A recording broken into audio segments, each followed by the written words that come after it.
Bonjour et bienvenue. Jessica Jacobi-Coali, je suis responsable de l'animation du réseau professionnel Coach CoPro à l'Agence parisienne du climat. Merci à vous d'être présent pour la deuxième édition, la deuxième solution pro consacrée à la filière des matériaux biosourcés. Pour ceux qui n'étaient pas là la semaine dernière, on a reçu Marion Chira, experte du bâtiment chez Caribati, qui nous a un peu fait le tour des solutions innovantes et également l'actualité autour du biosourcé. Donc, pour information, nos événements sont disponibles en replay et l'événement de la semaine dernière sera également disponible cette semaine sur notre chaîne YouTube. Donc, n'hésitez pas à consulter si vous n'avez pas pu participer à ce Solution Pro. Aujourd'hui, nous vous proposons de découvrir trois solutions. Trois matériaux adaptés aux bâtiments parisiens et métropolitains. Et j'ai la chance et je vous remercie à tous les trois d'avoir bien voulu, d'avoir répondu présent à mon invitation. Donc, Alain Cross du fabricant donc Biofib Isolation, responsable commercial. Bonjour Alain et merci de participer à ce Solution Pro. Donc, Alain qui nous présentera l'isolant, enfin, Biofib Trio, si je ne dis pas de bêtises. Sera suivi de Cyril Lemoine. Bonjour Cyril, donc Parex Bonjour. Locaux, chef de marché façade et qui nous présentera le produit par nature. Tout à fait. Solution chaud-chanvre. Exactement. Et enfin, Jean-Claude Giraud de Weber pour Weber Bonjour. Therme, la solution à base de liège. Oui, tout à fait. Très bien. Pour rappel, donc pour ceux qui viennent d'arriver, bonjour et bienvenue à vous. Nous sommes ensemble pour 1h30. Chaque fabricant aura 20 minutes et vous aurez aussi la possibilité de leur poser vos questions. Vous avez une rubrique questions et réponses en bas de votre écran. Donc, je ne crois pas qu'il y ait de personnes au téléphone. Donc, n'hésitez pas à poser vos questions directement dans l'onglet Q et R. Et nous allons bien évidemment prendre vos questions après chaque présentation. Voilà. Merci. Ben, alors, je vous invite à partager et à nous présenter à la fois Biofib Isolation et puis votre solution. Ouais, parfait, merci Jessica.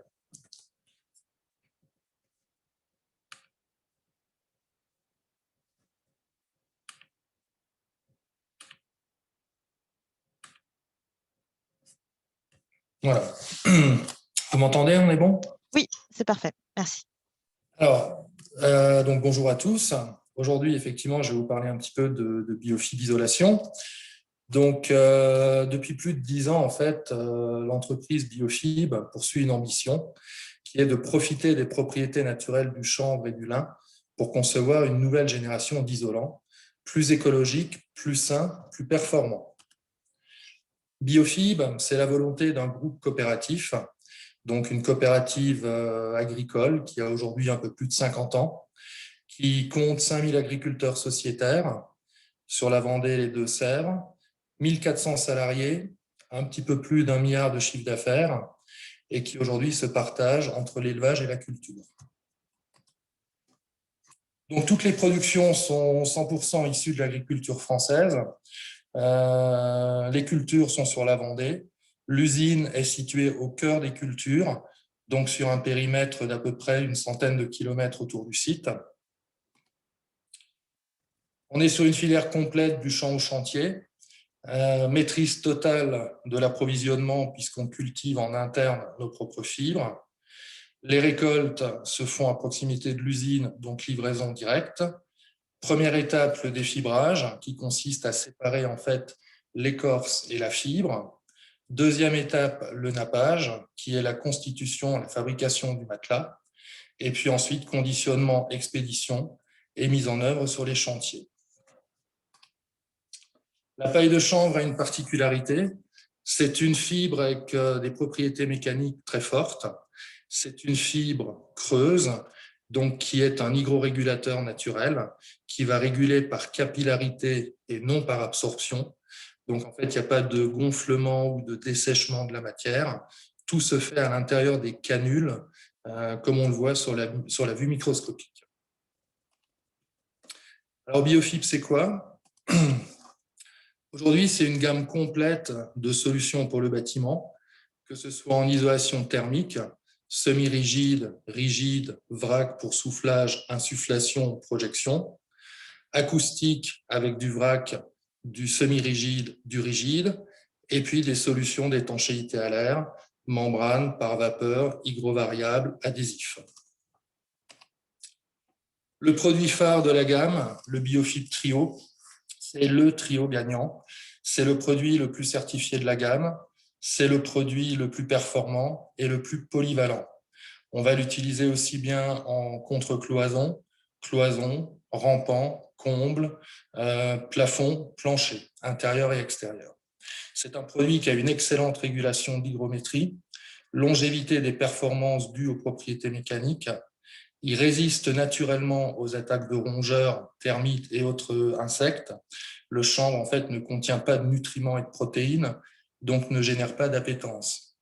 Et puis, finalement, confort de pose assuré, pas de poussière, non irritant, non allergène, donc un vrai confort. Les avantages, c'est les certifications qui vont permettre effectivement de mettre en place la décennale de l'entreprise, les aides fiscales, et tout ça pour un confort thermique certifié. Non allergène, non irritant. Le pourcentage d'allergiques a doublé en 15 ans dans les pays industrialisés, ce qui alerte particulièrement tous les médecins et notamment les allergologues, alors que ce chiffre atteignait à peine 5% au début des années 70. Les fibres naturelles connues dans la gamme BioFib sont non toxiques, non irritantes et douces au toucher. Elles ne nécessitent pas de protection particulière lors de la mise en œuvre, pas de gants, pas de masque, pas de combinaison. On est sur des matériaux qui fonctionnent différemment que les matériaux traditionnels. Si on fait un petit focus comparatif entre une laine minérale et un produit BioFib isolation, on se rend compte qu'en termes de fonctionnement, on n'est pas du tout sur les mêmes retours d'investissement. Une laine minérale va essentiellement protéger effectivement du froid en hiver pendant les premières années, alors que le BioFib, lui, va fonctionner toute l'année, aussi bien en hiver contre le froid, contre la chaleur en été en apportant un fort déphasage, et entre saisons avec la régulation hydrique et la réduction d'amplitude thermique. Donc le retour se fait 12 mois sur mois. On est sur un isolant qui est plus dense, pas de risque de tassement. On est sur un isolant hydrorégulant, air amélioré, prophylactique, meilleur QAI. Une isolation plus acoustique, liée à la densité également du produit et à la constitution des fibres qui ont un bon taux d'absorption acoustique. On est sur un isolant naturel et sain et un isolant biosourcé avec une matière première renouvelable annuellement. Renouvelable annuellement, ça veut dire quoi? Ça veut dire qu'on va semer au mois de mars une graine qui va mettre une centaine de jours à pousser. On va la récolter au mois d'août et on va pouvoir ressemer l'année suivante les nouvelles graines pour avoir une matière première renouvelable à l'infini. Sur le process de culture, on est sur une jachère, donc on va travailler par parcelle au rythme de une plantation tous les 4 ans par parcelle. L'intérêt du déphasage, on sait aujourd'hui que le climat est plus ou moins perturbé. On a des périodes estivales de plus en plus chaudes, avec des périodes de canicule de plus en plus longues. Donc là aussi, en faisant un petit comparatif entre une laine minérale et une laine de chanvre, on se rend compte sur les deux graphiques qu'on voit sur la page, celui du haut en laine minérale, donc la courbe rouge étant la température extérieure sur 24 heures. Donc on voit qu'on a des amplitudes thermiques hautes et basses qui peuvent aller jusqu'à 16 degrés d'écart. La courbe bleue, c'est la température intérieure. Donc on voit que cette courbe finalement suit avec un léger décalage la courbe rouge et induit une amplitude thermique d'une douzaine de degrés. Le corps humain n'est pas fait pour supporter une telle variation en 24 heures. Ça se traduit par de la fatigue, de l'énervement, de la transpiration, des problèmes à l'endormissement. Alors que quand on utilise une laine de chanvre qui a une inertie très forte, on voit que la courbe bleue est beaucoup plus linéaire avec une amplitude thermique de 2 à 3 degrés. Au fil des années, Biofib s'est associé avec des partenaires de référence. Aujourd'hui, nous avons développé avec Signat des solutions en cloison contre cloison plafond. On a plus de 100 complexes compatibles. On est sur des nouvelles solutions cloison contre cloison plafond avec une haute performance de résistance au feu validée. Pour les bâtiments recevant du public, ERP, mais aussi maisons individuelles et collectifs. Et on est surtout sur une vraie alternative au système constructif traditionnel avec des performances feu et acoustiques testées et validées. On est sur une réponse biosourcée à la réglementation incendie. Aujourd'hui, c'est le premier complexe biosourcé certifié. On est sur des systèmes donc validés par des laboratoires spécialisés en résistance au feu, Effectis, qui est le laboratoire ArcelorMittal. On est sur des systèmes de cloison contre cloison plafond, des systèmes compatibles avec toutes les épaisseurs Biofib Trio, des systèmes compatibles avec les plaques Signat, quelles qu'elles soient, Prégiplaque, Prégiflamme, Capter. Et puis on est sur des résistances au feu de EI30 à EI180, ce qui représente jusqu'à 3 heures de résistance au feu. Quel que soit votre projet, nous sommes là pour vous accompagner. Plus de 100 complexes validés, un pôle R&D qui vous accompagne dans l'étude de votre projet et une équipe commerciale terrain disponible sur toute la France.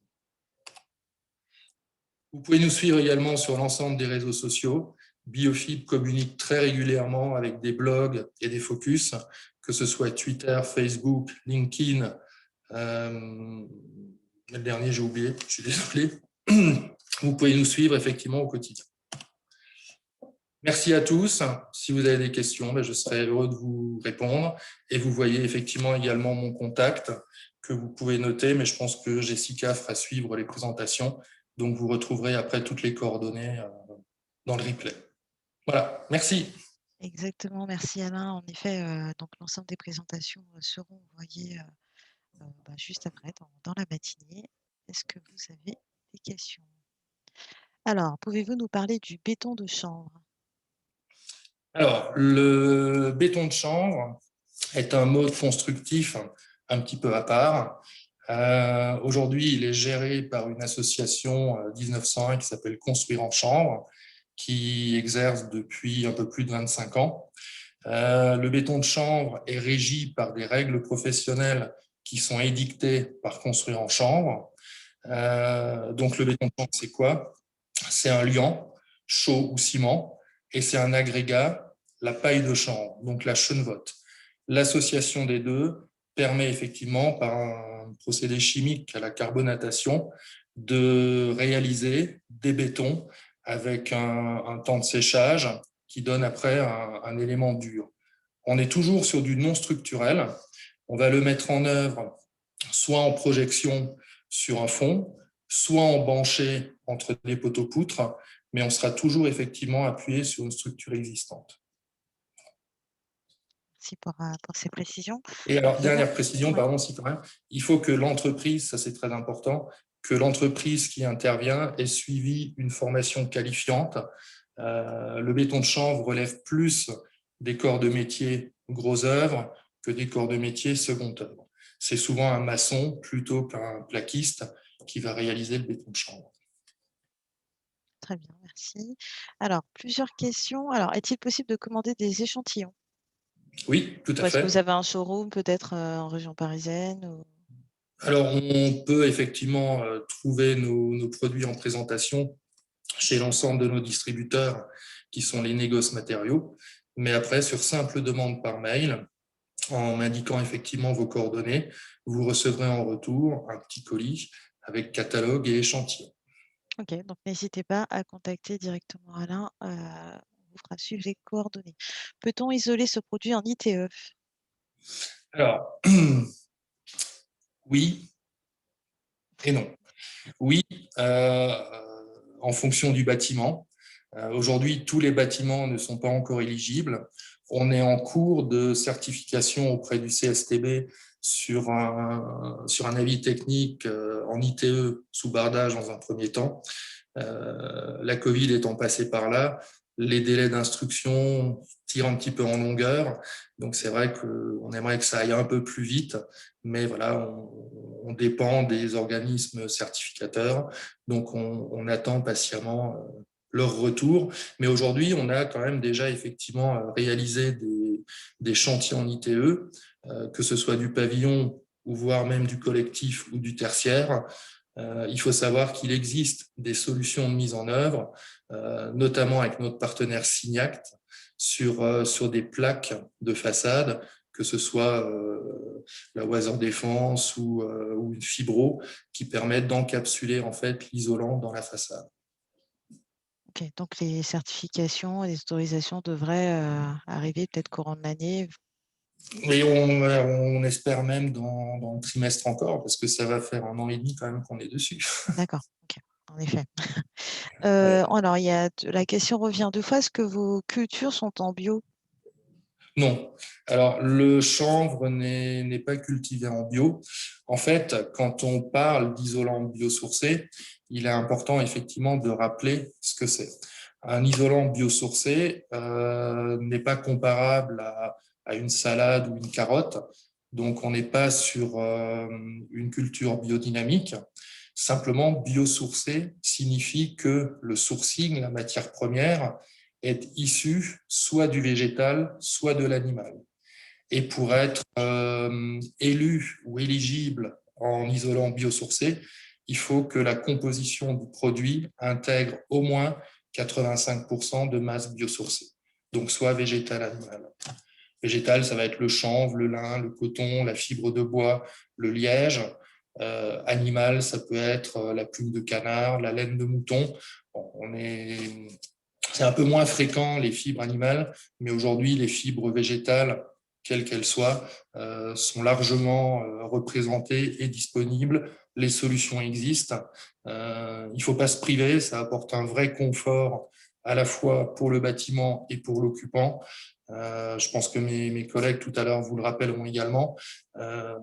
Ne pas mettre en œuvre aujourd'hui une solution performante en biosourcé, c'est simplement une question de volonté. Voilà. Très bien, merci. Alors, est-ce que l'isolant, enfin, la solution est acceptée par les assurances? Bien sûr, bien sûr.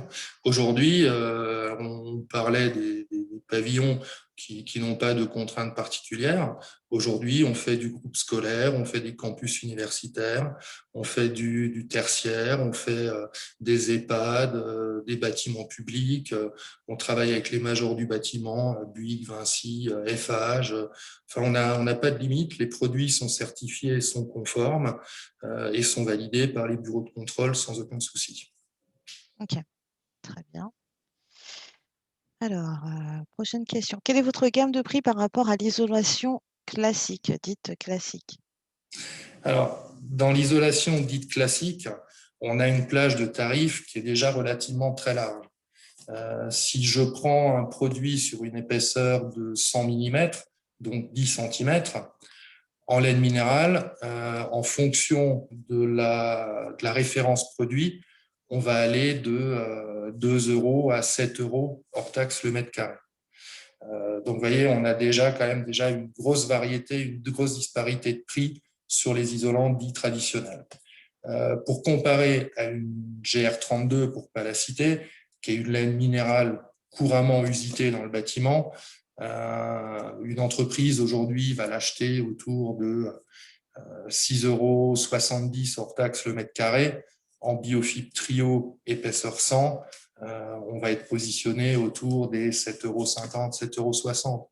Donc le delta est relativement faible, d'autant qu'il n'impacte que le coût fourniture. La mise en œuvre et les accessoires de pose restent exactement les mêmes. Très bien, j'espère que ça répond à votre question. N'hésitez pas si vous souhaitez avoir une précision.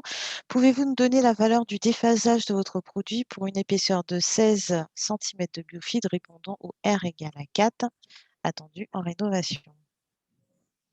Alors, il y a plusieurs choses dans la question. Il y a le déphasage, il y a le R.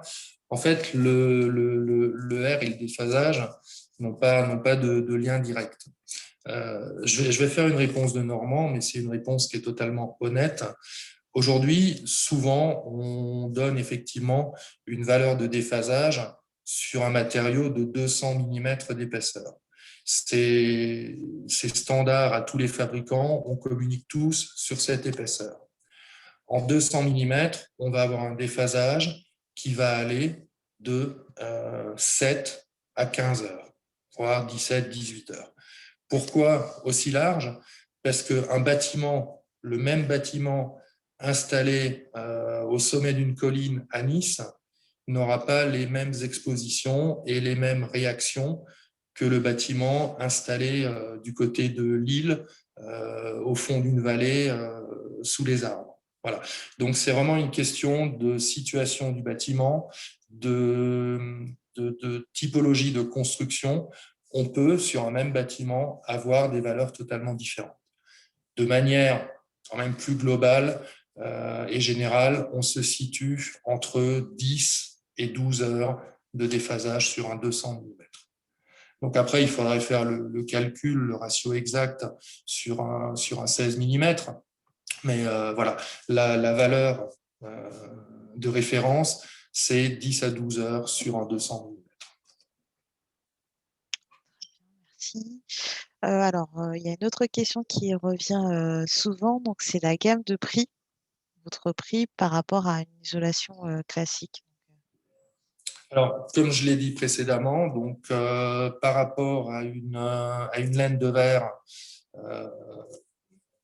courante, donc de qualité type GR32, on va être 10 à 12% plus cher, mais encore une fois uniquement sur la fourniture, puisque la pose et la mise en œuvre restent exactement les mêmes au niveau accessoires et fourniture. Voilà. Pour vous donner un ordre d'exemple, sur un chantier de 100 mètres carrés, la Pro laine de verre va revenir autour de 670 euros. Si vous faites le même chantier en biofibre, au lieu des 670 euros, vous serez autour de 750. Donc, on a un delta de 70 euros. C'est somme toute relativement raisonnable vu les avantages que vous apportera le produit. Parfait. Comment se positionnent les blocs Bio6 par rapport aux structurels? Alors, là aussi, le bloc Biosis est un bloc en béton de chanvre. Donc, c'est un bloc qui est préfabriqué en usine, constitué de ciment et de chenevotte. C'est un produit qui est rainuré languette et qui se pose par emboîtement. Donc, on a dans la gamme des blocs tous les produits de coffrage nécessaires, que ce soit les piliers, que ce soit les chaînages. Donc, après, on adapte en fait le projet en fonction des contraintes mécaniques du bâtiment. Donc là, on reçoit le projet et on fait le calpinage pour les chaînages et les piliers.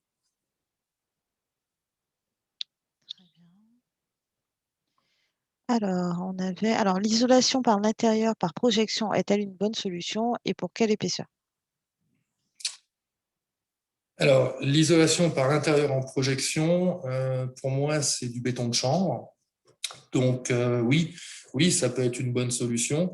Il faut savoir que le béton de chanvre est le matériau isolant aujourd'hui le plus performant sur le plan bioclimatique. Simplement, il faut prendre le projet assez en amont parce qu'on est sur des épaisseurs mises en œuvre un peu plus importantes que les laines. Ça peut être, voilà, quand on va être en 12 cm, 120 mm en laine, on va passer à 20 ou 22 en béton de chanvre. Après, il y a un temps de séchage à respecter. Il y a une préparation qui se doit d'être assez méticuleuse au niveau des dosages. Mais on peut effectivement isoler en projection par l'intérieur, mais encore une fois en le prenant en amont, parce qu'en rénovation, on peut avoir une emprise au sol assez importante et de manière rapide. Parfait. Alors, bonjour. Après l'obtention de la certification, ce matériau peut-il être utilisé en ITE sur du pan de bois? Ah oui, bien sûr. Bien sûr. D'ailleurs, aujourd'hui, on on a déjà, au niveau de la vie technique CSTB, une extension au DTU 31.2. Donc, on est éligible aujourd'hui déjà à la construction MOB, donc à la construction maison ossature bois. Voilà. Alors, selon vous, quels sont les avantages et inconvénients du Biofib Trio par rapport à la fibre de bois en ITE?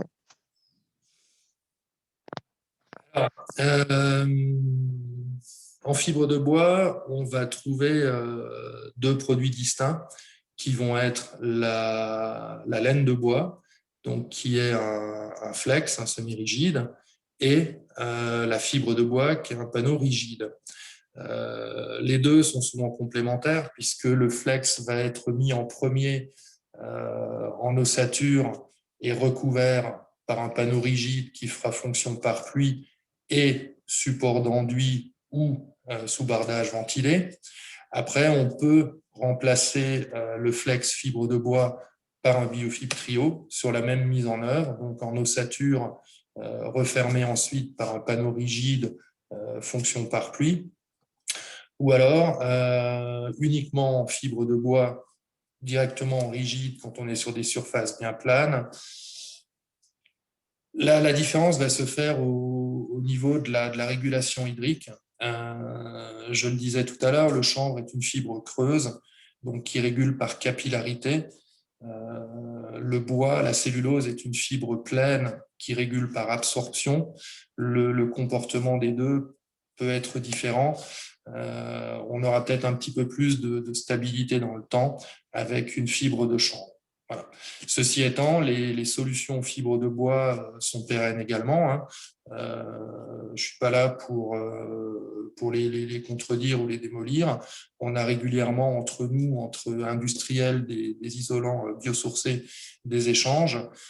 C'est ce qui nous permet justement d'avoir un petit peu plus de poids, notamment au niveau du législateur, pour faire avancer les réglementations et les certifications de manière uniformisée entre tous les produits du marché. Voilà. Merci. Et puis, pour Les information, solutions sont très on bonnes. pourra aussi parler de la fibre de bois le 18 mars, donc troisième et dernier rendez-vous sur le biosourcé, et on recevra Pavatex, donc fabricant d'isolation en fibre de bois. Donc, ce sera aussi l'occasion de lui reposer la question. Je vais prendre une dernière question avant de laisser la parole à Parex Lanco, donc Cyril Lemoine. Comment trouver les artisans qui travaillent avec vos matériaux? Alors, tous sont susceptibles d'utiliser nos matériaux. Travailler le Biofib Trio ne demande pas de compétences particulières. Encore une fois, c'est une laine, donc elle s'utilise comme telle, que ce soit en ossature métallique, que ce soit en appui mural, il n'y a aucune différence. Voilà. Après, souvent, les artisans sont un petit peu pris dans leurs habitudes. Il est vrai que quelqu'un qui fait le même système avec le même produit depuis 20 ans va avoir un petit peu de mal à changer son fusil d'épaule. Les jeunes générations sont plus ouvertes et plus curieuses, donc vont plus volontiers effectivement vers j'allais dire nouveaux produits, mais non, parce qu'on est on est quand même déjà sur plus d'une décennie, mais vont les utiliser un peu plus facilement. Après, là aussi, c'est ce que je disais tout à l'heure, ne pas utiliser de biosourcés aujourd'hui, c'est vraiment juste une question de volonté. Voilà. Il n'y a pas de souci d'approvisionnement, il n'y a pas de souci de mise en œuvre. Niveau tarif, on se tient. Voilà, c'est vraiment la volonté. Le donneur d'ordre doit toujours garder à l'esprit que c'est lui qui va décider des matériaux qui seront mis en œuvre. C'est pas l'artisan en fonction de son bon plaisir ou de ses accointances qui va refuser de mettre en œuvre un produit parce que voilà, ça fait 20 ans qu'il fait de la laine de verre et puis il veut pas changer. Donc, il y a pas de raison. On a souvent cette discussion avec les architectes et les bureaux d'études qui font des prescriptions, qui prennent en compte toute la dynamique du bâtiment sur le plan thermique et autres. Et puis, on se rend compte derrière que l'entreprise sur le chantier, par souci de facilité, traîne un petit peu les pieds en disant « Ah oui, oui, c'est difficile à trouver, c'est très cher. » Non. Donc, à ce moment-là, on met un petit peu les points sur les i. On donne 2-3 adresses où le produit peut être cherché dans la journée. Et puis, s'il faut faire un devis pour démontrer qu'on est sur les mêmes bases de prix, on le fait sans aucun souci. Voilà. C'est vraiment une question de volonté aujourd'hui. Globalement, ceux qui ont utilisé nos produits ne veulent plus revenir en arrière parce que ça leur permet d'avoir une vraie valeur ajoutée par rapport à leurs clients, donc d'avoir un discours cohérent par rapport à l'environnement, aux économies d'énergie, au déphasage, au confort d'ambiance, à la régulation hydrique, tous ces avantages finalement qu'on ne trouve pas avec les isolants traditionnels. Parfait. Merci beaucoup Alain, n'hésitez pas. Donc, si vous avez d'autres questions, je vous invite à adresser directement à Alain Cross. Pour rappel, pour ceux qui viennent d'arriver ou qui ont pris en cours, vous retrouverez l'ensemble de ces présentations en replay sur notre chaîne YouTube et les présentations vous seront envoyées avec les coordonnées à la fin de cette présentation dans la journée. Merci Merci beaucoup Alain. Jessica. Merci. Sans plus tarder, je vais laisser la parole à Cyril Lemoine. Oui, bonjour à tout le monde. Merci Alain pour la présentation qui était remarquable et on va être assez complémentaires justement par rapport à ce qu'on va partager. Puisque... C'est pour ça que j'en ai pas trop dit. Bon, merci. Comme ça, on va pouvoir aussi développer un peu plus sur les solutions chaud-chanvre. Donc, je monte ma présentation. Est-ce que c'est bon pour vous? Oui, c'est parfait. Parfait. Moi, je présente Cyril Lemoine, je travaille chez Parex Lanco, une entreprise qui commercialise des mortiers, des solutions mortiers pour le bâtiment depuis plus de 50 ans. On intervient dans des domaines assez vastes qui sont la partie sol, avec tout ce qui est ragréage de sol, colle à carrelage, etc. Les solutions techniques également pour les chantiers, le gros œuvre et le génie civil. Et puis toute une gamme de solutions pour les façades, depuis l'isolation thermique par extérieur jusqu'aux enduits décoratifs, aussi bien pour le neuf que pour la rénovation du patrimoine. Et puis une nouvelle gamme qui arrive, qui est cette gamme de solutions biosourcées que je vais vous présenter ce matin, solution biosourcée Parex Lanco, qui a pour nom Par Nature. Et la solution que je vais vous présenter, c'est la solution Par Nature Corps d'enduit chanvre, une solution chaud-chanvre. On a pu un petit peu toucher du doigt tout à l'heure avec Alain.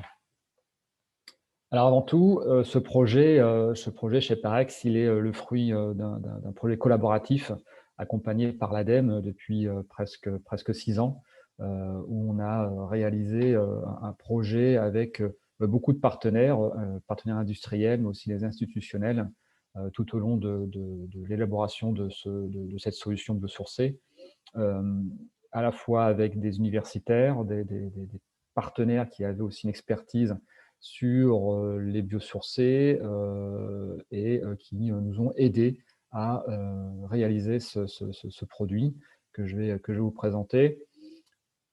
L'enjeu du projet il était assez simple, c'est de proposer une solution durable et complémentaire à l'isolation du bâti, aussi bien du bâti neuf que le bâti ancien, en privilégiant une solution à faible impact environnemental, puisque c'est aujourd'hui ce qui est demandé au niveau des industriels pour accompagner la neutralité carbone du bâtiment à échelle 2050.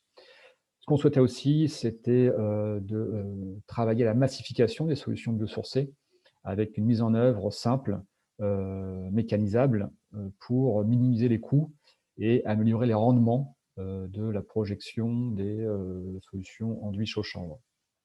Et comme l'a dit auparavant Alain, ce qui est important aussi, c'est de s'appuyer sur une filière agricole en amont pour sécuriser à la fois les performances et l'approvisionnement des matériaux biosourcés sur les chantiers. Alors le chanvre, Alain en a parlé aussi auparavant. Pourquoi on est parti chez Parex Lanco vers ce biogranulat?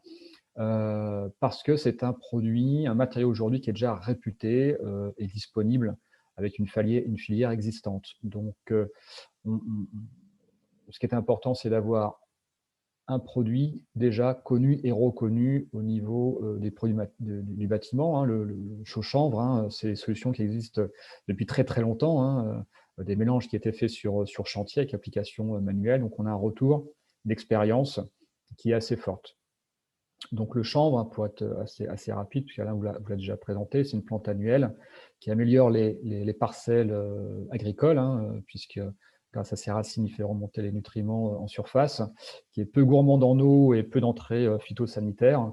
Et la France est l'un des principaux producteurs en Europe, puisqu'il fabrique aujourd'hui 50% des volumes en Europe. Donc on est plutôt bien approvisionné sur le chanvre. 3 matériaux, hein, sont disponibles sur le champ en termes de valorisation, hein, de cette plante-là. Ce sont les graines avec le chène-vie, ce sont aussi les fibres pour la réalisation des papiers et autres tissus. Et du coup, la partie que nous, on exploite dans le bâtiment, ce sont la chènevotte. Donc, l'ensemble de cette plante, en fait, est exploité dans différentes filières. Et les performances intrinsèques de la chènevotte sont vraiment particulières et intéressantes pour le bâtiment, notamment sur cette partie hygrométrique. On va voir ça peu après. Alors, aujourd'hui, concrètement, comment se présente la solution? C'est un système, comme vous voyez sur la diapo, avec d'un côté la chènevotte et d'un autre côté le liant, qui est un liant à la chaux pour justement créer ce mortier qui va pouvoir être projeté sur les façades, aussi bien en intérieur qu'en extérieur. Donc, c'est un bon complément d'isolation thermique et acoustique. On va voir les performances juste après, mais c'est vrai qu'aujourd'hui, la solution qu'on propose a les meilleures performances thermiques des solutions chaud-chanvre projetables. L'impact environnemental est diminué par rapport aux solutions classiques, hein, puisqu'on a un label biosourcé. Et ces caractéristiques justement de perspirance, de faible densité, est une solution spécialement développée, adaptée pour le bâti ancien. Il est capable d'être projeté sur de la pierre tendre, de la pierre dure, pan de bois, pisé, et on va voir aussi dans l'exemple que je vous montrais sur les bâtiments haussmanniens. Donc on est vraiment compatible sur l'ensemble du bâti ancien. Et la chose qu'on a voulu aussi démontrer et prouver avec cette solution-là, c'est l'application, comme on voit sur la photo en haut à gauche, qui va nous suivre pour toute la présentation, avec une machine classique de façadier. Vraiment, ça c'était un point important dans le processus de développement, c'était de se dire qu'on doit accompagner cette massification et l'accompagner aussi avec nos artisans façadiers que nous connaissons depuis plusieurs années. Cette solution, une fois qu'elle est projetée, puisque c'est un corps d'enduit, derrière une large palette de finitions intérieures-extérieures pour l'imperméabilisation du système, la décoration de la solution en termes de couleurs, de finitions, qui peuvent être du taloché, du gratté, pour justement s'inscrire dans le cadre urbain local du bâtiment. Et le réseau d'applicateurs, vous en avez parlé juste auparavant, hein, justement, ça c'est très important. Comment on va pouvoir à la fois choisir ce produit par rapport à ses performances et garantir une bonne application. Donc aujourd'hui, on s'appuie sur l'association Construire en Chanvre qui a édité les règles professionnelles, hein, de ces produits-là, ce qui permettent à la fois l'assurabilité du système et on accompagne et on forme justement ces applicateurs au bon respect des règles professionnelles de Construire en Chanvre. Donc c'est une formation qui est réalisée sur chantier pendant 2 jours avec donc notre service technique par Ex-Lanco qui est diligenté par Construire en Chanvre pour la formation des entreprises. Alors, qu'est-ce qu'on amène avec ces solutions-là? Avant de vous parler d'un exemple concret, c'est de travailler à la fois sur un confort d'été et un confort d'hiver. Je pense qu'aujourd'hui, c'est ce qui est demandé dans les nouvelles réglementations qui vont arriver, notamment l'Aéro 2020. C'est vrai qu'on avait fait un focus depuis le premier choc pétrolier sur le gain d'énergie pour le chauffage en période hivernale, mais de plus en plus, avec ces pics de température qui augmentent, ces canicules, de travailler aussi en termes d'isolation sur le confort d'été. Donc l'une des premières propriétés, c'est effectivement ce pouvoir hygrothermique, hein, cette capacité à pouvoir stocker l'humidité quand l'humidité est élevée dans les bâtiments et de la relarguer dans un deuxième temps quand l'humidité est plus basse. Et ce phénomène justement de captage et de relargage d'humidité permet de donner une bonne propriété hygrothermique du chanvre avec une MBV, une Moisture Balance Value de 2,9 grammes par mètre carré, qui a vraiment une très très bonne performance. Si on veut la comparer, c'est quasiment la même performance qu'une terre cuite. Donc, vous voyez, une terre cuite, quand on va projeter de l'eau, on voit qu'elle est tout de suite pompée et puis après évacuée dès qu'il y a un peu de soleil. Là aussi, c'est pareil. Donc, on va pouvoir réguler cette hygrométrie ambiante pour la mettre dans une phase de confort au niveau de l'habitat. Et puis aussi, ces changements de phase vont permettre ce qu'on appelle une climatisation naturelle. Donc, quand on va avoir cette vapeur d'eau qui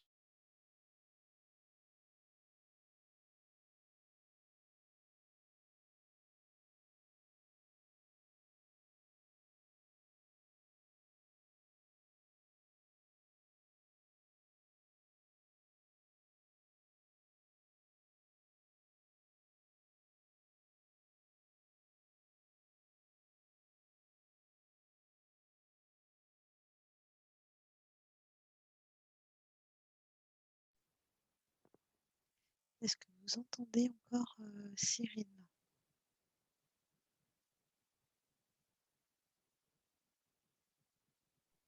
va à Non. 0,066. Ah, ça revient. Ah, Ah, c'était coupé. oui, j'ai l'impression qu'on a eu une petite coupure, mais je ne sais Ah, pas si c'était de mon désolé. côté ou si c'était du vôtre, Cyril. Ah, peut-être du mien, je ne sais pas. Comme je ne Ok. vous vois pas, alors je Euh, ne sais pas où est-ce que ça a été Ok, coupé. donc il y a eu une petite coupure générale, les aléas du D'accord. direct. Alors peut-être Bon. reprendre les 2 dernières phrases ou 3 dernières phrases peut-être. D'accord, donc confort d'été. C'était la climatisation naturelle. Alors juste après le passage sur l'hygrothermique. Donc je pense qu'on a un problème. Alain, vous m'entendez bien ou pas? Oui, oui, moi je vous entends, j'ai pas de Ok, souci. vous m'entendez, vous me voyez. Donc il y a Cyril qui a simplement un problème. Ok, donc c'est bien. Merci beaucoup pour vos retours. Bon, juste le temps peut-être que Cyril arrive à se reconnecter.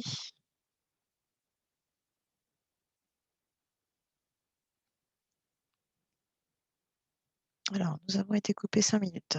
Donc, je vous prierai de bien vouloir attendre encore quelques minutes. Voilà. Je pense que Cyril essaie de se reconnecter. Peut-être j'avais une question, Alain, pour vous en parallèle. Y a-t-il une Oui. précaution particulière à respecter pour utiliser les produits à base de chanvre? Pour utiliser ces produits à base de chanvre. Une de précaution particulière? Non. Non, non. Encore une fois, la mise en œuvre, elle est tout ce qui est de plus classique. Alors, il y a peut-être un point qui est la découpe, parce qu'effectivement, la fibre de chanvre est une fibre qui est extrêmement résistante. Donc, les outils classiques que sont le couteau à laine minérale ou le cutter, on peut oublier. Donc, l'ensemble des fabricants du marché aujourd'hui, en outillage manuel ou électroportatif, ont développé depuis des années des solutions. La plupart des artisans sont souvent équipés avec la machine et aujourd'hui, on trouve toute une gamme de lames adaptées en fonction des matériaux. Voilà. Donc, on va toujours privilégier une lame sans dents avec un profil en forme de vague pour éviter d'arracher la fibre et pouvoir la couper proprement. Voilà. Un des avantages justement de cette fibre longue, c'est que la moindre découpe, la moindre chute, même si on a une bande qui fait 1 centimètre de large sur 1 mètre de long, va se tenir ensemble et va pouvoir être utilisée sur un point singulier autour d'une menuiserie, le long d'une faîtière, dans un angle difficile. Normalement, vous quittez le chantier, vous avez 0 déchet, 0 perte.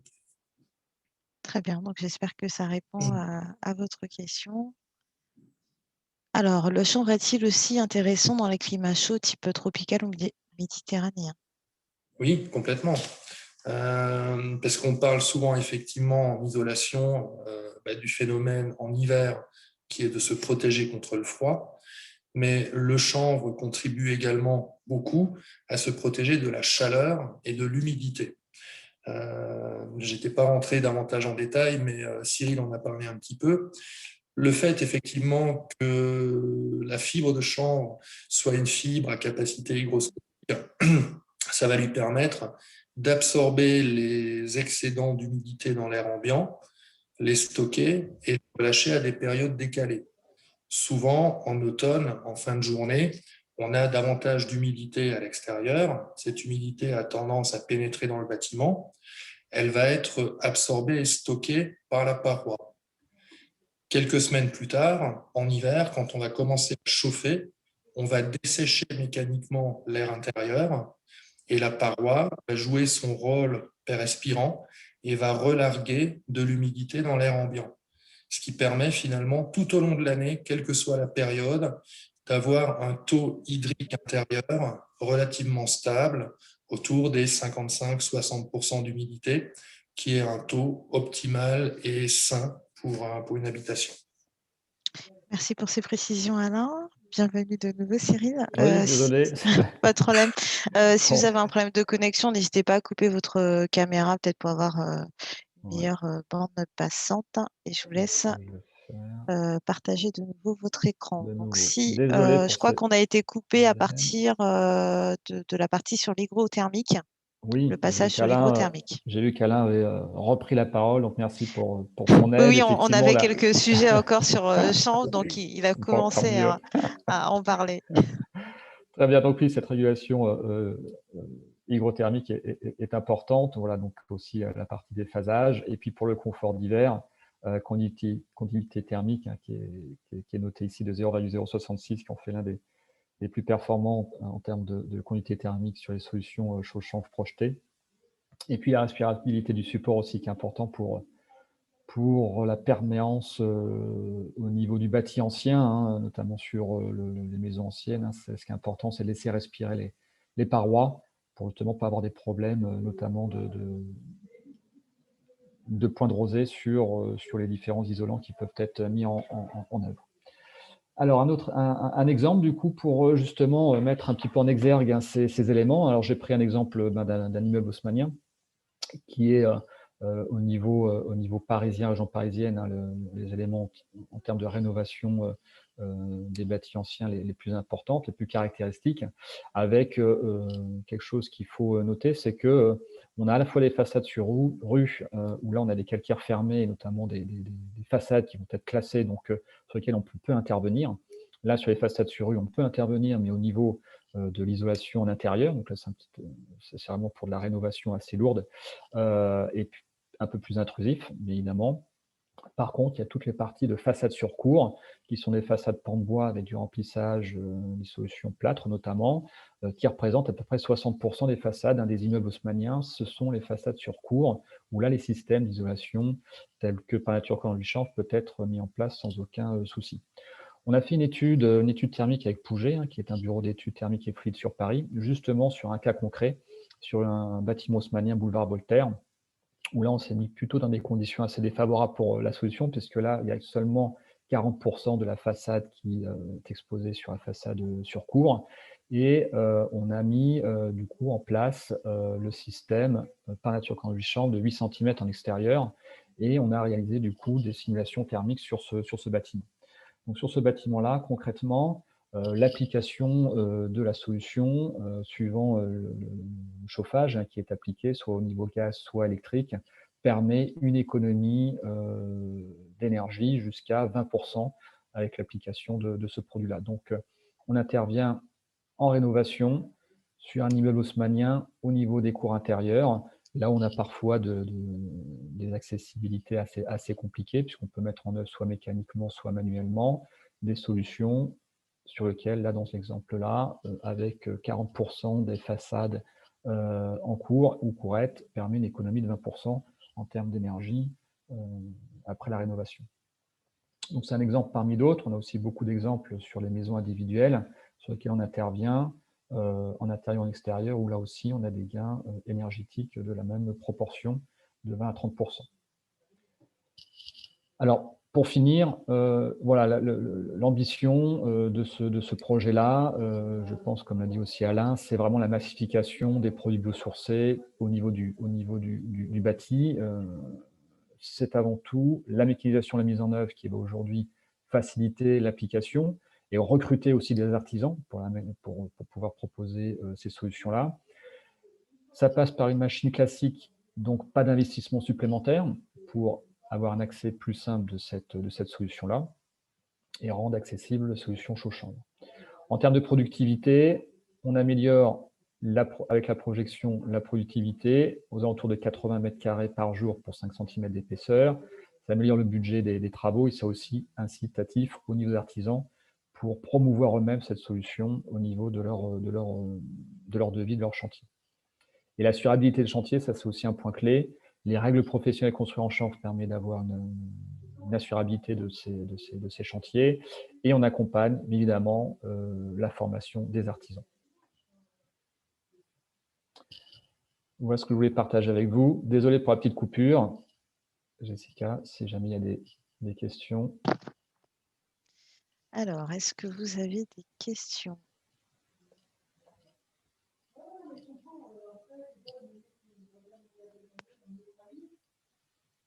Alors, je regarde si on a des questions. Pouvez-vous préciser le coût moyen au mètre carré?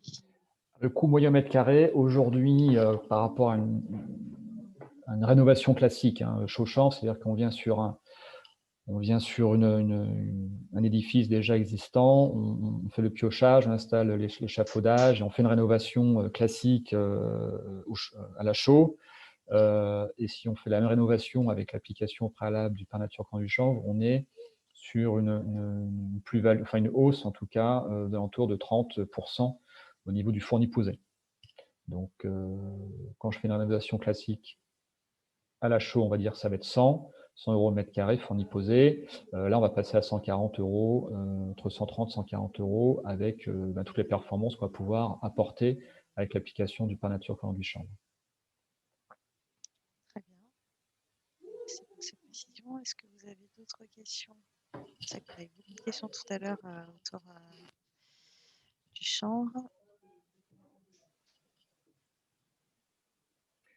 Je voulais ajouter d'informations complémentaires à aborder un petit peu le sujet, justement, entre la différence entre les solutions biofibres, ce sont des solutions sèches, et puis les solutions projetées. Effectivement, ce qui est important de prendre en compte dans l'organisation du chantier, c'est les délais de séchage, puisqu'on a des délais de séchage en extérieur d'1 mois avant l'application de la finition, et en intérieur aux alentours de 2 mois. On doit laisser le chanvre sécher, évacuer toute l'eau qu'il a pu emmagasiner lors de la projection. Donc c'est vrai qu'au niveau du phasing du chantier, c'est des choses qu'on doit prendre en compte. Et le délai de séchage est de combien de temps? Alors, des séchages en intérieur, c'est 2 mois et en extérieur, c'est 1 mois. Avant l'application de la finition décorative à la chaux. Très bien. Est-ce que, alors on a une question sur, alors est-ce que cet enduit est compatible avec une, alors attendez, je me perds dans mes questions.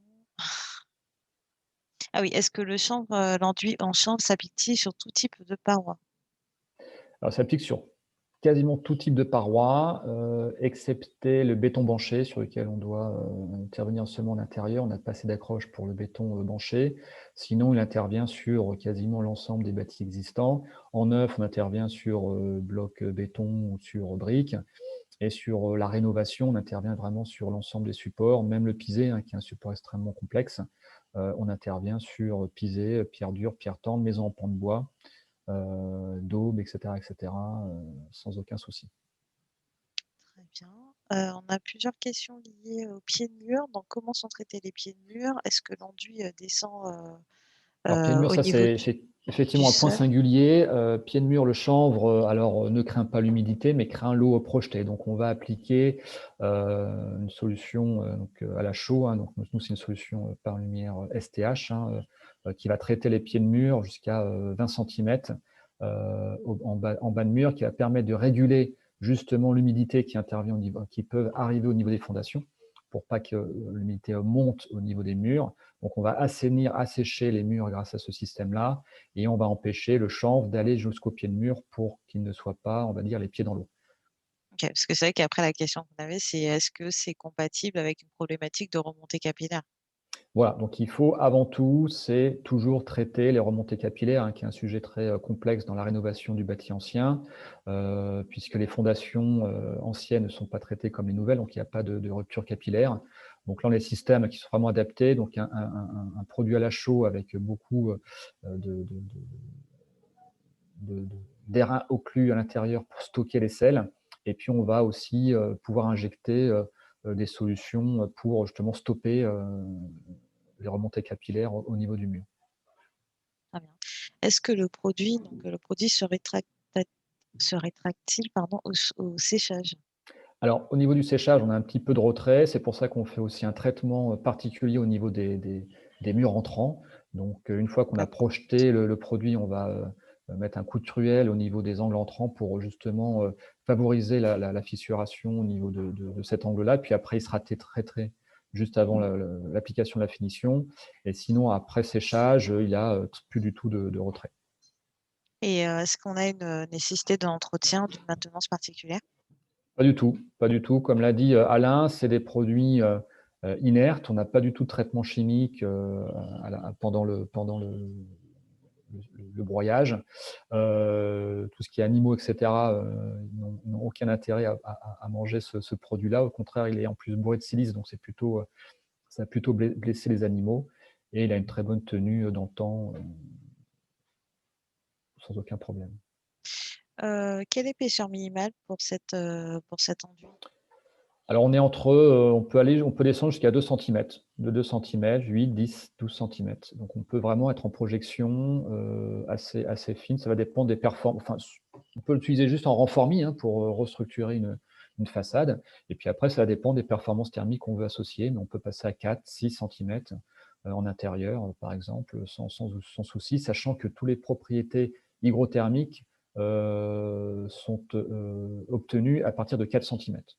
Voilà, donc si on veut OK, vraiment profiter des propriétés hygrothermiques, 4 centimètres minimum, c'est intéressant pour ces propriétés-là. très bien. On va pouvoir prendre encore, 3 petites questions. Quel est le bilan en énergie grise avec ce taux de 25 de chanvre? Alors on a une FDES, qui a été éditée, on arrive grâce à l'économie énergétique, à une neutralité carbone au bout de 3 ans. Et sinon au niveau de la FDES, on est à peu près à 6 kilogrammes de CO2 par mètre carré par centimètre d'épaisseur, qui en fait une solution vraiment basse au niveau de l'empreinte carbone, grâce au chanvre, qui est assez important dans cette solution-là.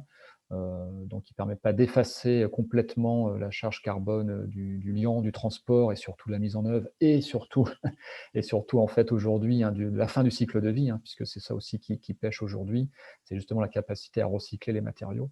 Donc là, il y a encore du travail à faire justement pour améliorer la FDES. On est plutôt défavorisé aujourd'hui par rapport, à la partie recyclable, du projet, sachant qu'on est sur des FDES à 50 ans aujourd'hui, ça c'est les contraintes, mais que c'est des solutions qui peuvent bien évidemment être plus pérennes dans le temps, heu, sur le cycle de vie. Très bien, encore 2 questions. Donc le ravalement doit-il se dérouler de façon classique ou, il faut-il prévoir un traitement spécifique? Et est-ce qu'une peinture peut être appliquée, par-dessus? Alors c'est un ravalement de façade, on va dire, assez classique, c'est pour ça qu'on propose aussi, cette solution à l'ensemble de nos façadiers. Il y a juste, bien évidemment en termes de rénovation, des éléments à prévoir, puisque chaque rénovation est un cas spécifique et des traitements parfois de points singuliers. Sinon, non, à partir du moment où on a, enlevé, l'enduit existant, on va pouvoir travailler sur le support, de la maçonnerie et après on va travailler comme un ravalement classique à part, je vous disais, les délais de séchage, c'est-à-dire qu'une fois qu'on a appliqué en extérieur, par nature, il faut attendre 1 mois avant l'application de la finition à la chaux, et en intérieur, il faut attendre 2 mois. Et après, il y avait une question, je l'ai oubliée, c'était sur Alors, la deuxième question, c'était par rapport à la peinture. oui, peinture. On peut effectivement, appliquer une peinture. Par contre, là, on perd toute la pertinence justement de la respirabilité, du système. Ce qu'il faut, c'est que la finition ne perturbe pas les échanges hydriques. Mais après, on peut, avec une solution, par exemple, à l'intérieur, faire un doublage, cloison, plâtre et une mise en peinture derrière sans aucun souci. Très bien. Alors il semblerait que ce soit dit une technique non courante au niveau des assurances. Alors, au niveau des assurances, donc, comme le disait Alain et comme je vous l'ai dit tout à l'heure, il y a des règles professionnelles, qui sont éditées par Construire en Chambre, qui font l'objet de vérifications au niveau des AQC et qui justement permettent aujourd'hui d'avoir une assurance décennale sur l'utilisation de ce produit. Donc, au niveau de l'assurabilité, il n'y a aucun souci.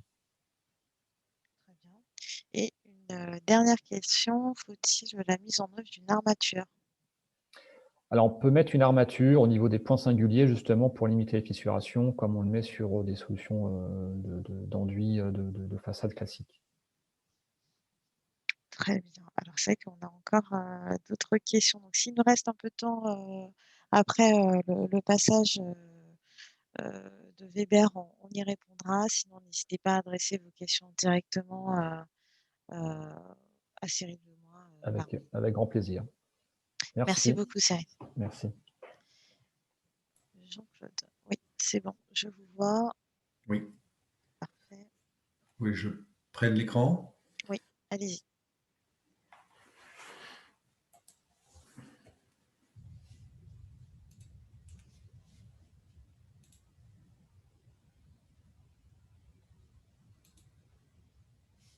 Alors,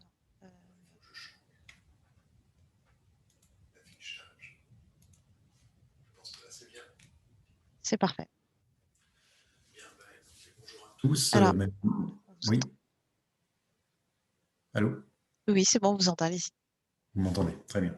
Donc, bonjour à toutes et à tous. Jean-Claude Giraud, donc, je suis responsable marketing et prescription chez Weber. Weber est une filiale du groupe Saint-Gobain et aujourd'hui a plus de 115 ans d'existence. Nous avons différentes activités. Et, nous sommes fabricants d'abord de solutions à base de mortier pour la construction neuve, comme la restauration du bâti ancien, avec des activités comme la façade neuve, le bâti ancien, j'en parlais. Les solutions aussi de préparation des sols, que ce soit sol technique ou sol décoratif. Les systèmes de pose de carrelage, comme les produits de pose de carrelage, quand je dis système, ça peut être de l'acoustique, de l'étanchéité, comme on peut voir dans les pièces humides. Les systèmes d'isolation thermique par extérieur, et on va parler tout particulièrement aujourd'hui du Weber Thermixem Natura, et des solutions pour le gros œuvre, notamment les procédés d'étanchéité en sous-œuvre.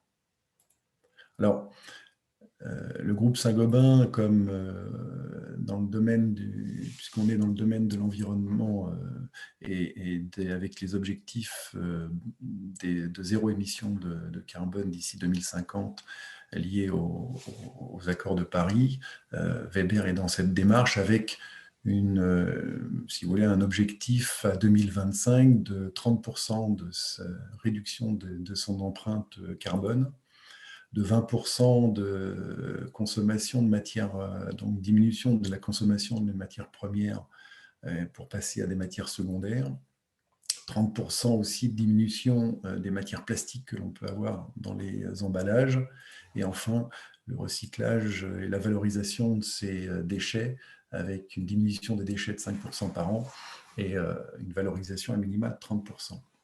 Dans cette démarche, ce que recherche Weber, c'est aussi d'apporter la preuve au marché par des solutions spécifiques qui répondent tout particulièrement à ces enjeux environnementaux. Et nous avons créé cette année, enfin l'année dernière, 2020 maintenant, ce qu'on appelle la gamme des éco-engagés, avec des solutions de produits comme les mortiers-cols. Donc, on va retrouver des mortiers-cols qui ont des empreintes carbone 2 fois moins fortes que des mortiers-cols classiques, mais aussi les systèmes d'isolation thermique par extérieur, comme le Weber Therm Natura à base de liège dont je vais vous parler, la fibre de bois sur lequel nous travaillons également, et puis des services qui sont effectivement soit où Weber prend en charge la collecte, par exemple, des déchets de chantier, pour les artisans, ou effectivement la diminution et l'objectif zéro déchet de chantier sur l'échappe avec le Weber Truck, où le camion se déplace à la place des machines sur le chantier. Donc, moins de pénibilité aussi pour les entreprises. Alors, pour le système Weber Therm XM Natura, qu'est-ce que c'est? Qu'est-ce que c'est Weber Therm Natura? D'abord, ça a été le premier système d'isolation thermique par extérieur en France avec un isolant 100% biosourcé. Tout à l'heure, on parlait de pourcentage biosourcé, et l'idée, c'est de vous montrer en quoi ce matériau est effectivement exceptionnel dans ce domaine-là. C'est aussi le premier système qui a bénéficié d'une NFDES, donc une fiche de déclaration environnementale et sanitaire sur l'ensemble du système, et non pas uniquement que sur l'isolant, mais sur l'ensemble des composants du système, c'est-à-dire les systèmes d'enduit, les accessoires, tout ce que comporte le système, avec l'analyse de cycle de vie. Et puis, donc, comme je le disais, il est à base de liège. Donc, en fait, ce que je vais essayer de vous montrer, c'est en quoi il est effectivement intéressant pour la future réglementation 2020 et les labels énergie positive et carbone négatif. Il bénéficie de cette FDES depuis maintenant 2 ans.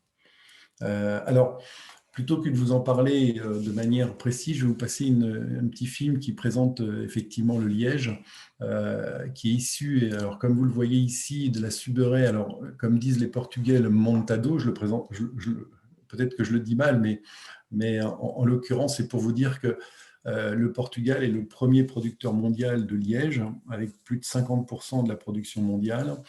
En fait, il n'y a pas 36 pays qui sont producteurs. 90% du marché est détenu par donc, le Portugal, l'Espagne, l'Algérie et le Maroc. La particularité de ce matériau, du liège, c'est que c'est un capteur de CO2, notamment par le biais des forêts, très, très important.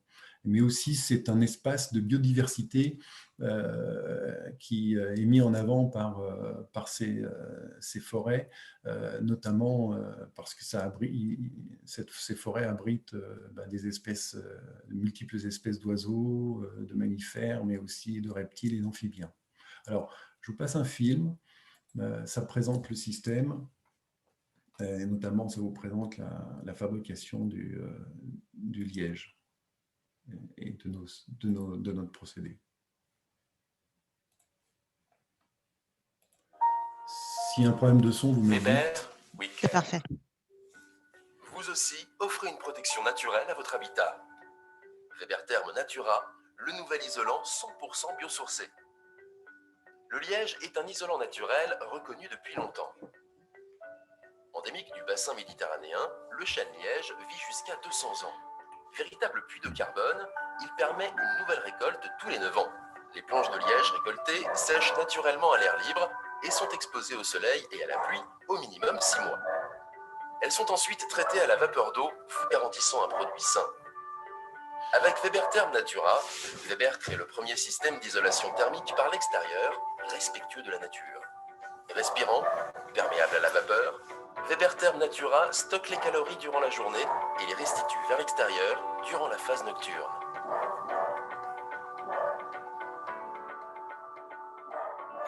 Il répond parfaitement aux contraintes des chantiers d'isolation, sans modification des habitudes de travail. Un isolant liège, lambda 40, donc excellente performance thermique. 2 modes de pose, un mode de pose collé, on ira simplement coller l'isolant sur le support, un mode de pose caléchevillé pour les supports revêtus éventuellement d'une ancienne peinture. Ensuite, sur ce système collé ou caléchevillé, on va venir enduire notre isolant liège avec un sous-enduit à la chaux aérienne dans lequel on intègre une trame de verre. Après séchage de ce sous-enduit à la chaux aérienne, on viendra apporter une finition minérale, silicate, chaux aérienne. On a découvert justement dernièrement le liège qui, par rapport à certains matériaux, offre, on va dire, des avantages en termes de chantier, voilà, de tenue dans le temps, de tenue aux intempéries. Aujourd'hui, je pense qu'on est au tout début des possibilités de ce produit. C'est un produit qui est d'une part sain, qui est performant en termes d'isolant et d'un bon rapport qualité-prix. L'isolation thermique à très faible impact environnemental de Weber Therm Natura assure le confort de votre habitation, maison individuelle ou habitat collectif, en hiver comme en été, en neuf comme en rénovation. Le liège biosourcé de Weber-Therm Natura vous permet de réaliser des économies d'énergie tout en préservant l'environnement. Weber-Therm Natura, performant par nature. Weber, we care. Voilà un petit film de présentation du principe. Donc, je reviens sur certains éléments. Effectivement, le liège, et notamment par le biais des forêts de chêne liège, est vraiment un matériau vertueux, puisque l'écorçage se fait tous les 9 ans.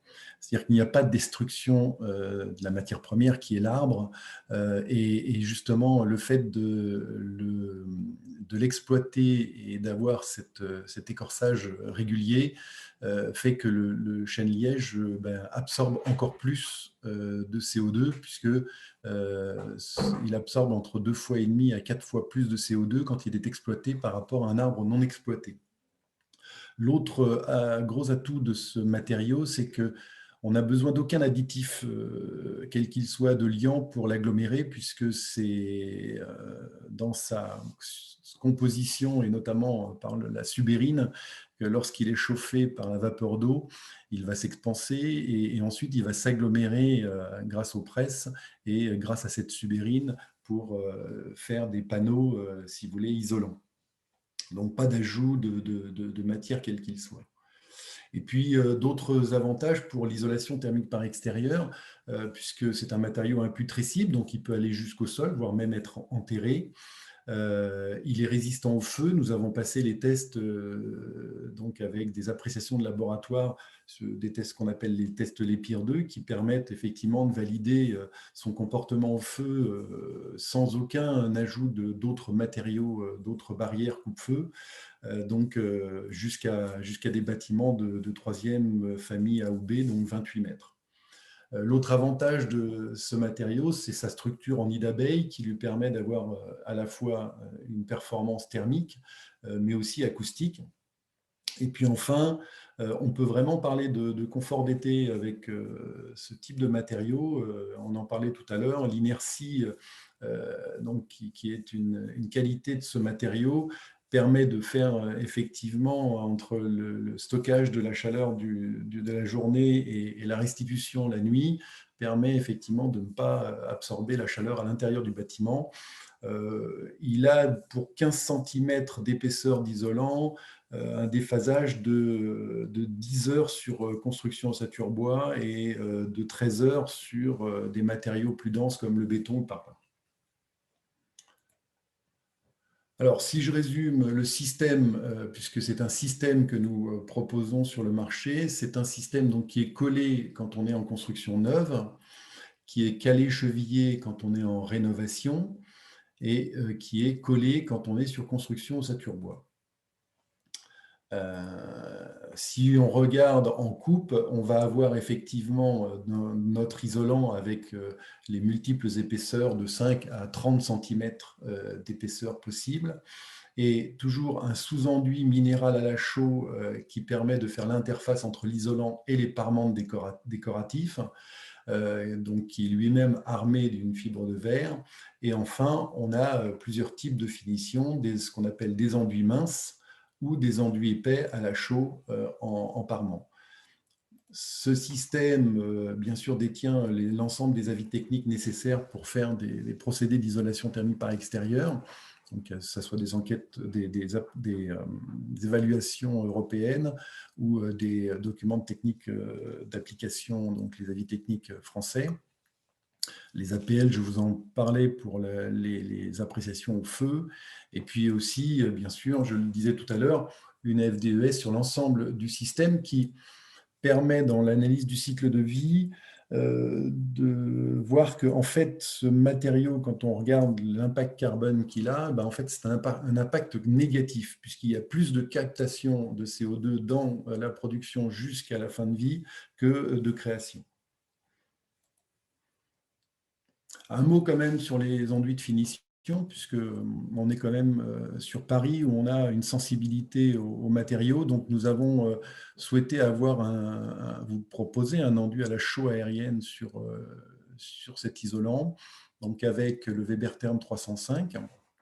donc qui se décline dans 142 couleurs, dont 95 teintes qui sont issues d'une démarche, d'une étude sur le patrimoine régional que nous avons fait en cohérence avec j'allais dire, l'architecture du patrimoine régional.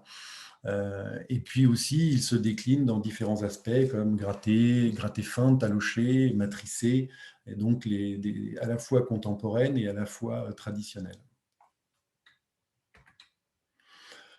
C'est un matériau, on l'a dit, adapté à la rénovation énergétique. Donc là, tout type de bâtiments, hein, que ce soit des bâtiments publics, comme ici la piscine de Grandvilliers, avec une finition silicate, donc une finition mince, comme on le dit, à base de silicate de potasse.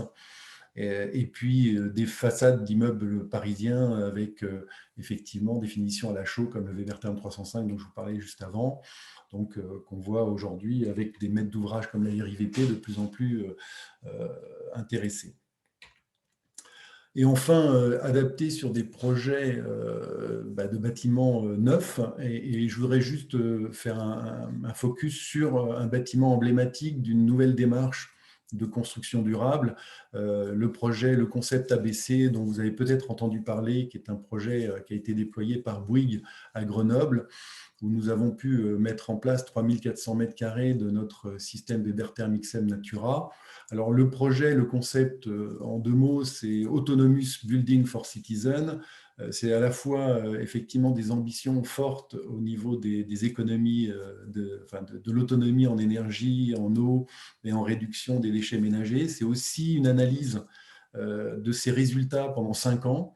Donc, il y aura effectivement une analyse poussée de tous les résultats et des ambitions par rapport aux ambitions visées.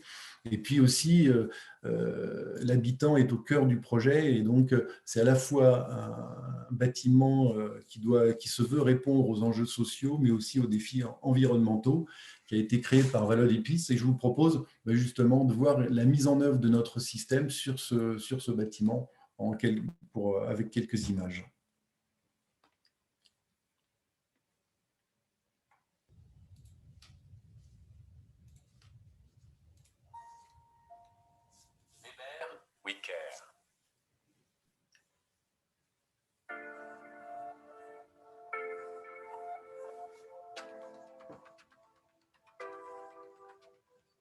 Aujourd'hui, l'isolation thermique par l'extérieur est un réel enjeu, aussi bien sur les anciens bâtiments pour la rénovation énergétique, mais aussi pour le neuf. Nous accompagnons la chose avec un isolant 100% biosourcé. Ce projet ABC, c'est le premier chantier d'envergure qu'on réalise avec notre système avec isolant biosourcé Weber-Therme Natura. Donc un système d'isolation avec un isolant à base de liège, conçu spécifiquement pour répondre à des critères très élevés en termes d'empreinte carbone et de confort de l'habitant. C'est un produit qu'on va pouvoir retrouver aussi bien sur du logement tel qu'ici, mais également pour tout ce qui va être établissement recevant du public. Nous avons déjà réalisé des piscines, notamment en extérieur, et il va également s'adapter à un immeuble de bureau, donc on peut le poser dans le cadre de tout système, aussi bien en neuf qu'en rénovation. Le système Weber-Therme Natura est composé d'un isolant liège, avec un sous-enduit à la base de chaux, tramé, avec une finition. L'avantage de cet isolant pour la mise en œuvre, c'est surtout peu de poussière, non irritant, et surtout manuportable avec un format de 1 m par 50. Le second avantage, qui n'est pas des moindres sur le Weber-Therme Natura, c'est qu'il est imputrescible, il peut être enterré, et qu'il a aussi un très bon retour sur la longévité de ses performances thermiques. Les finitions proposées pour cette solution technique sont aussi bien des finitions organiques que minérales. Alors les premiers bilans au niveau des applications chantier, c'est qu'on retrouve un produit qui est facile à poser, qui rentre dans les habitudes d'un poseur. Donc on ne sort pas du cadre de ce qu'on peut retrouver, malgré un matériau qui est innovant. On va retrouver des habitudes similaires sur les autres chantiers d'isolation thermique par extérieur. Et ça permet d'apporter une garantie d'un travail qui sera bien réalisé sur chantier. Ce qu'il faut aujourd'hui, c'est que pour toutes les entreprises, je pense, c'est d'arriver à sortir de ce standard qui est polystyrène, laine de roche, et aller plutôt, je pense, vers des produits 100% naturels, tels que le liège. Il y a une poussée forte vers ces produits, de la part aussi bien des fabricants, pour aller vers des produits comme ça, les plus naturels possibles, Pour les entreprises de pose qui optent pour la solution Weber Therm Natura, cela leur donne une différenciation sur le marché, une technicité et un savoir-faire incontournable. Ce chantier, pour nous, c'est déjà une très belle réalisation. Ça permet de démontrer notre savoir-faire, d'avoir un produit auquel on croit vraiment en termes de qualité de vie pour les occupants et également en termes de qualité de pose pour les installateurs. C'est vraiment important d'être présent sur ce genre de chantier sur lesquels on est vraiment pilote et on essaie de construire les bâtiments de demain.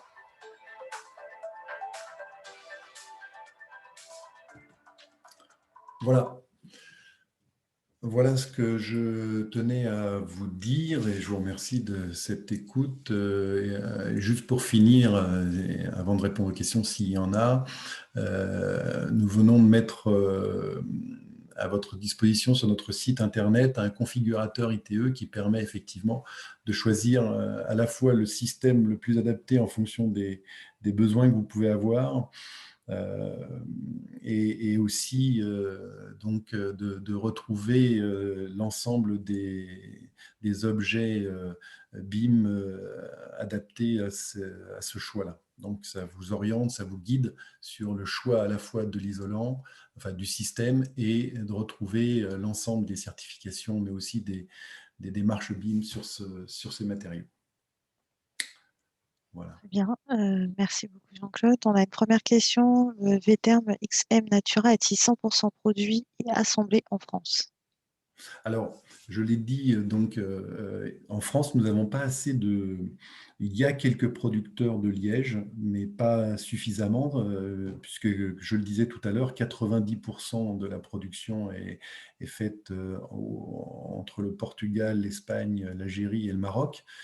Et donc, il n'y a pas de production en France. Par contre, effectivement, il est produit et fabriqué, les plaques sont produites et fabriquées au Portugal et ensuite acheminées en France. D'ailleurs, on a une question. N'y a-t-il pas un risque de forte baisse du gisement de liège avec les incendies, notamment au Portugal, et en conséquence une augmentation des prix? Et y aurait-il pas un intérêt à créer peut-être une filière de recyclage des bouchons, si réutilisables pour le bâtiment? Alors ça, c'est déjà fait. Je sais que, enfin en tout cas, je ne suis pas dans la société. Alors c'est Amorim, hein, notre producteur de Liège. Je ne travaille pas pour Amorim, mais je sais qu'ils ont, c'est un matériau recyclable à 100%, et donc ils ont déjà cette capacité-là, et on sait qu'il y a plein d'usages différents du liège. En plus, bon, vous savez que en fonction de la récolte et de l'âge de l'arbre, les usages ne sont pas tout à fait les mêmes, hein. Donc plus on va vers des arbres vieux, et plus on fait des bouchons de liège, et donc après on fait d'autres matériaux. Donc là, je ne peux pas répondre clairement à votre intervenant, mais en l'occurrence, c'est à préserver effectivement. Alors, je crois que les forêts de chêne-liège, moi je vous invite à aller sur le site d'Amorim, ils expliquent tout ça et ils répondent à toutes ces questions-là. Je pense que les forêts de chêne-liège sont assez protectrices a priori des feux, hein, puisqu'elles sont gérées, et donc elles sont gérées de façon à éviter qu'il y ait une propagation trop forte. C'est ce que j'ai lu dans dans leur thématique. Parfait. Alors, nous avons une autre question. Quel est le coût de la mise en œuvre de votre solution? Alors, il y aurait plein de réponses, parce que vous savez que les prix... Les grandeurs de prix. Oui, les prix fournis posés. Non, je peux vous donner des indications, mais vous savez, entre un chantier de 200 mètres carrés et de 3000 mètres carrés, déjà, les prix ne sont pas les mêmes. On sait que de manière générale, on va être entre 15 et 20% plus cher qu'une laine de roche, par exemple. Voilà, pour situer. Mais on n'est pas sur un isolant biosourcé. Donc, la production n'est pas la même, hein. On n'est pas sur une production très forte non plus dans ce domaine-là. Donc, on peut estimer qu'une isolation pour un chantier moyen de 200 à 500 mètres carrés, c'est entre 140 et 150 € le mètre carré, fourniture et pose. Alors ça, c'est pour des surfaces courantes, hein, bien sûr. Vous savez que sur un chantier, plus il y a de détails, plus il y a d'ouverture, plus vous pouvez avoir effectivement des prix qui augmentent. Très bien. Et quels sont les délais de commande pour votre produit? Là, en l'occurrence, il n'y a pas de délai. C'est vrai que ça, avec la Covid, il y a eu quelques réajustements à faire avec notre fournisseur. Mais en l'occurrence, aujourd'hui, nous avons nous-mêmes, nous stockons aussi en amont un certain nombre de produits. Et donc, nous sommes, alors Weber, je ne l'ai pas dit, mais nous avons la capacité, puisqu'on a 12 usines réparties sur toute la France et un certain nombre de dépôts donc encore plus nombreux. Donc nous pouvons acheminer les matériaux assez rapidement puisque nous sommes présents sur tout le territoire. Donc c'est un matériau que nous stockons nous-mêmes aussi. Très bien. Savez-vous combien de mètres carrés de forêt il faudrait pour couvrir le marché français pour le neuf et la rénovation? Non. Parce que, a priori, le liège, donc le commentaire, c'est que le liège pousse a priori dans les climats chauds, donc compatible avec le réchauffement climatique. Si on veut créer de nouvelles forêts de liège, il faudrait combien de mètres carrés? Écoutez, je ne sais pas. Je ne sais pas parce que l'objectif, enfin en tout cas notre vision, la vision de Weber quand on a fait le système Weber Thermix Natura, c'est pas de répondre à l'ensemble du marché et pas du jour au lendemain en tout cas. Et c'est pour ça que nous avons d'autres isolants biosourcés pour répondre aussi à cette démarche-là. Donc pour nous, c'est quand même vraiment un matériau extrêmement vertueux sur lequel, effectivement, on ne pouvait pas passer à côté. Mais notre objectif n'est pas de couvrir l'ensemble du marché parce que malheureusement ou malgré tout, tout le monde n'est pas prêt. Donc, et il n'y aurait pas la capacité à fournir puisque par ailleurs, il y a d'autres usages du matériau. Donc, il faudrait qu'il y ait d'autres, effectivement, développements, notamment dans le sud de la France, pour pouvoir effectivement développer un peu plus ce marché-là. Mais je ne peux pas répondre à votre question. Aujourd'hui, je crois qu'il se produit 200 000 tonnes de liège par an. Voilà, dans la production mondiale. Peut-on envisager d'autres finitions que le chaud de Weber pour... Je n'ai pas entendu la question. Peut-on envisager d'autres finitions que le chaud de Weber? Exemple, finition chaud-chanvre ou d'autres types de parements écologiques? En fait, vous l'avez vu dans nos systèmes d'isolation, on a toujours un sous-enduit à la chaux qui vient faire l'interface. Sur ce sous-enduit, on peut imaginer effectivement, ou on peut imaginer toutes sortes de choses. Aujourd'hui, on ne l'a pas envisagé comme cela pour, je ne sais pas, en fait, la question ne se posait pas de rajouter un matériau isolant sur un matériau isolant, la question ne s'est pas posée. Okay. Mais vous savez, aujourd'hui, je crois qu'il faut être ouvert à tout. Et pourquoi pas, pourquoi pas. Il y a d'autres matériaux naturels et intéressants aussi sur lesquels on pourra retravailler sur les matériaux biosourcés. Donc, il y a des développements à faire dans l'avenir, oui. Est-ce que le liège enduit est-il recyclable en fin de vie du bâtiment? Oui, alors donc le liège, lui, est recyclable entièrement, hein, donc totalement. Effectivement, il y a une partie où il est sali par, entre guillemets, hein, il est sali par l'enduit, donc il y a dans la fiche de développement environnemental et sanitaire, de déclaration environnementale et sanitaire, tout ça est bien décrit, avec une partie, effectivement, des produits, des matériaux qui sont mis en œuvre qui peuvent être retraités. Hein. Mais il n'y a pas de recyclage d'un enduit au bout de 50 ans. La résistance au feu est-elle compatible avec toutes les hauteurs de bâtiments, certification, avis technique, etc.? Alors aujourd'hui, dans les systèmes constructifs, vous avez tous les systèmes constructifs, j'allais dire neufs, béton, briques, parpaing, où là, on est limité à 28 mètres. Hein, les systèmes d'isolation thermique par extérieur, avec ce type d'isolant, on est limité à 28 mètres, mais ça nous permet de traiter les bâtiments de troisième famille A ou B. Et comme je le disais, sans avoir besoin d'autres matériaux pour faire des ruptures au feu. Donc le matériau liège plus notre système d'enduit permet d'être conforme à la réglementation et puis d'assurer la protection au feu. Sur les constructions ossature bois, vous savez qu'aujourd'hui, les hauteurs sont limitées pour tous les systèmes d'isolation thermique par extérieur à 9 mètres. Mais de plus en plus, on travaille pour aller jusqu'à 28 mètres. Et on a déjà d'ailleurs eu notre première ATEX de cas A avec un fabricant de CLT avec Oudéum qui nous permet d'aller jusqu'à 28 mètres. Donc petit à petit, dans les systèmes constructifs ossature bois, ça va évoluer et on pourra aller sur des hauteurs jusqu'à 28 mètres. Mais au-delà, c'est la laine de roche aujourd'hui qui est privilégiée.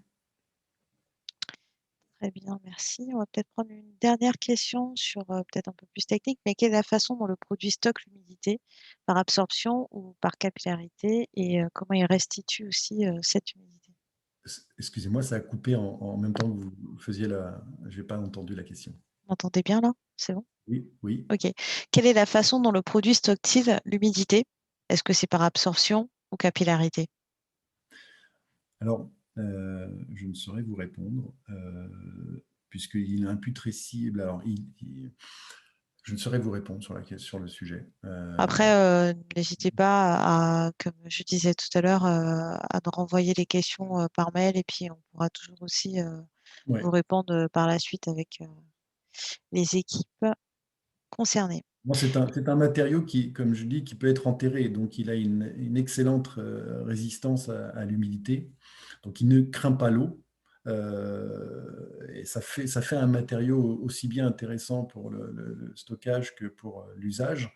Après, comment il restitue, je ne saurais vous le dire. Merci. Alors, quelle est l'épaisseur d'isolation liège à prévoir en comparaison avec une isolation traditionnelle, type laine de verre ou autre? Alors, il n'y a pas de laine de verre dans les systèmes d'isolation thermique par extérieur. On est soit sur des laines de roche, soit sur des polystyrènes. Alors, vous savez, il y a des... nous, on travaille sur tout type d'isolant. On a même un isolant qu'on a développé avec un fabricant qui est une mousse résolique, qui a des lambdas très très bas. C'est-à-dire que pour un R24, pour vous dire, un R24, on peut être à 9 cm d'épaisseur. Alors qu'un polystyrène, on est plutôt aux alentours, les polystyrènes ou les laines de roche, on est plutôt à 14, 14,5. Eh bien, le Natura, il va être à 15, en fait, il va être à 15 cm. Donc, il a un lambda de 0,040. Donc, ce n'est pas le plus performant des isolants, mais en même temps, effectivement, il reste très performant par rapport à l'ensemble d'isolants dans les mêmes performances que les fibres de bois, par exemple.